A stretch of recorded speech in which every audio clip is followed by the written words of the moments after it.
Assalamualaikum warahmatullahi wabarakatuh. Nama saya Vicky Anjani, NIM T2018-6091. Saya dari kelompok 14. Di sini saya akan menjelaskan tentang metode istinbat hukum.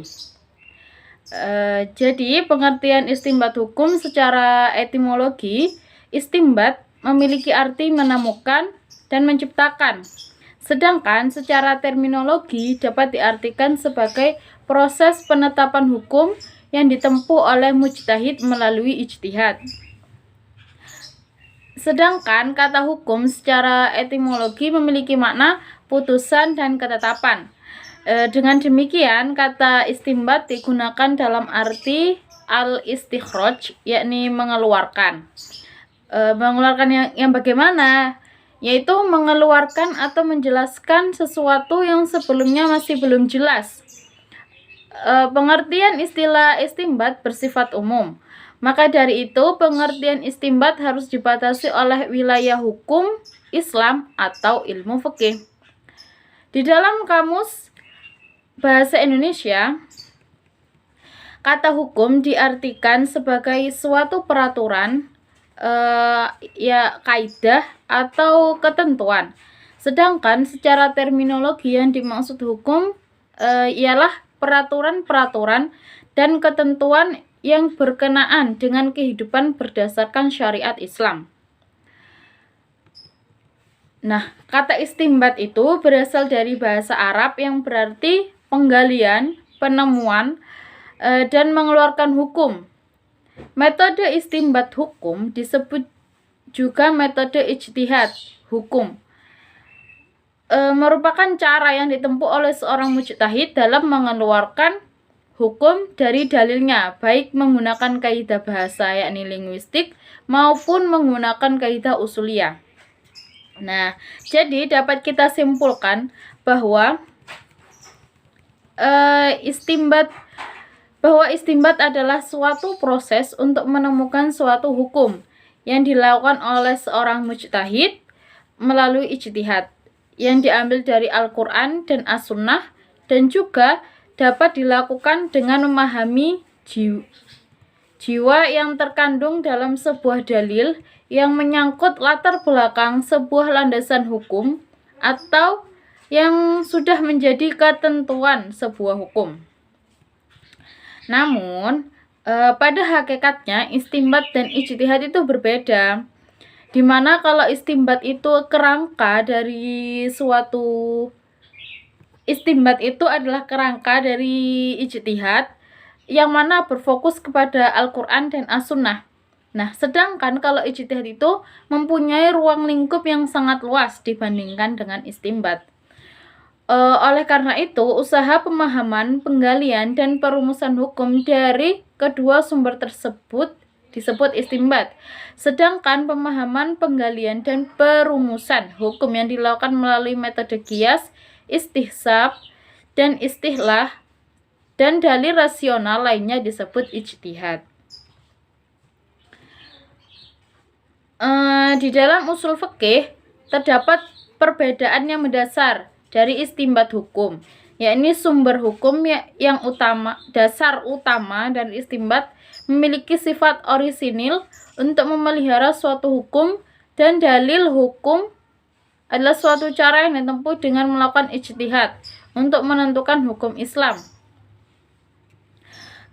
Metode istinbat hukum ini terjadi biasanya dikarenakan adanya sudut pandang dari beberapa orang yang berbeda atau sudut pandang yang berbeda di antara Al-Quran, As-Sunnah, dan penggunaan beberapa metode. Bukan hanya itu saja, metode istinbat hukum juga sangat mempengaruhi para ulama dalam berijtihad. Selain Al-Quran dan As-Sunnah, yaitu ijma', qiyas, maslahah, mursalah, qaul man qablana, dan sat al-zariyah. Jadi, tidak heran jika para ulama berbeda dalam melakukan metode istinbat, karena hal itu juga dipengaruhi oleh mazhab yang diikuti oleh para ulama. Apa sih tujuan dari istinbat hukum? Tujuannya adalah untuk menetapkan suatu hukum dengan menggunakan kaidah-kaidah hukum yang sudah ditetapkan sebelumnya. Karena dari kaidah-kaidah tersebut, kita bisa mengetahui hukum syarak yang ditunjuk oleh nas, serta juga harus mengetahui sumber hukum yang benar. Karena ketika ada pertentangan antara dua sumber, kita mengetahui perbedaan pendapat para ulama ushul fikih dan apabila seorang ulama ushul fikih menetapkan sebuah hukum syariah atas perbuatan seorang mukallaf, maka sebenarnya dia telah melakukan istinbat kepada hukum tersebut. Ada dan banyak syarat untuk melakukan istinbat. Apa saja sih syarat-syaratnya? Yang pertama, memiliki pengetahuan tentang ilmu hukum dalam Al-Quran. Yang kedua, memiliki pengetahuan tentang hadis-hadis tentang hukum. Yang ketiga, mampu menguasai masalah hukum yang sudah ditunjuk oleh ijma, supaya ketika menentukan hukum tidak bertentangan dengan hukum ijma. Yang keempat, memiliki pengetahuan tentang qiyas yang akan digunakan untuk melakukan istinbat. Yang kelima, memiliki ilmu logika agar bisa memberikan kesimpulan yang benar tentang hukum dan dia juga mampu mempertanggungjawabkannya. Yang keenam, mampu menguasai bahasa Arab dengan benar.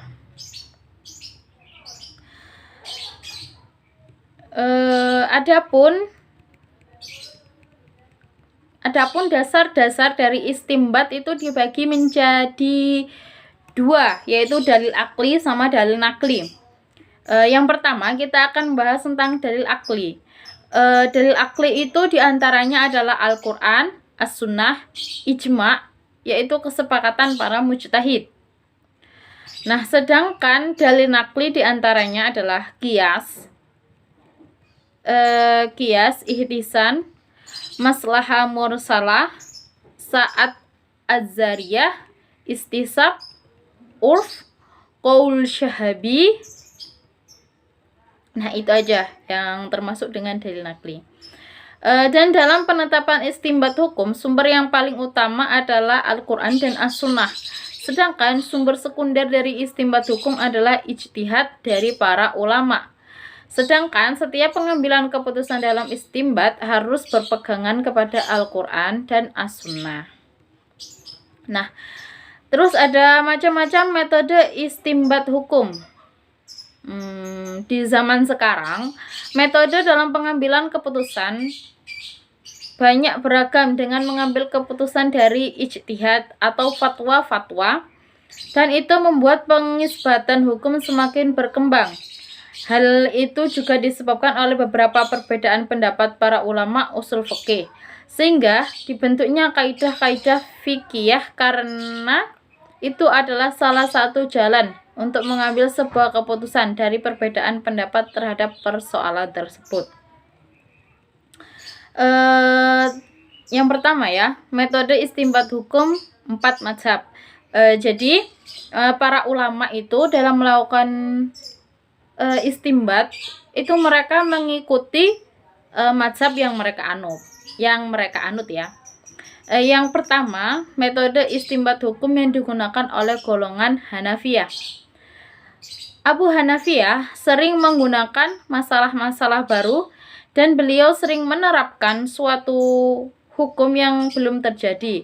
Namun beliau tidak memperbolehkan seseorang untuk mengikuti pendapatnya tanpa mengetahui dasar hukumnya.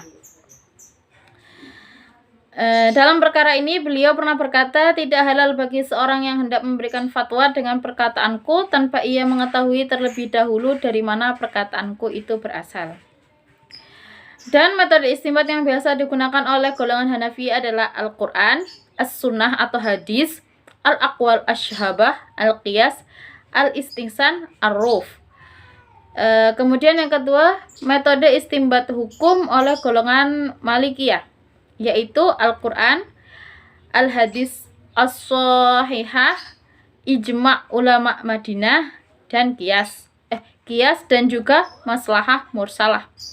Yang ketiga, metode istinbat hukum yang digunakan oleh golongan Syafi'iyah, Yang pertama Al-Qur'an, As-Sunnah, Ijma', Qiyas, Istidlal, yakni istisab.